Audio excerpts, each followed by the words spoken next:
De plus en plus d'entreprises provençales décident de s'engager sur le plan environnemental, ce qui génère une dynamique écologique qui ne cesse de se développer. Depuis quelques mois, nous avons signé une convention bas carbone, autoroute bas carbone avec la région PACA, pour en fait, sur l'ensemble du territoire, mener des actions partagées pour faire en sorte que toutes ces actions-là permettent de réduire les émissions de gaz à effet de serre.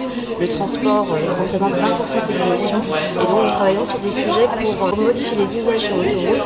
C'est par exemple mettre des bus sur les autoroutes avec des voies réservées, des parkings de covoiturage, donc que la mobilité de demain devienne plus partagée et devienne également plus décarbonée, donc en mettant des bornes sur les aires d'autoroute, par exemple les bornes électriques, pour favoriser l'usage des véhicules électriques et pourquoi pas demain les véhicules hydrogène. Nous gérons les deux centres de tri des collectes sélectives de la Provence, donc à Open Mirabeau à côté de Marseille et à Modène à côté d'Avignon.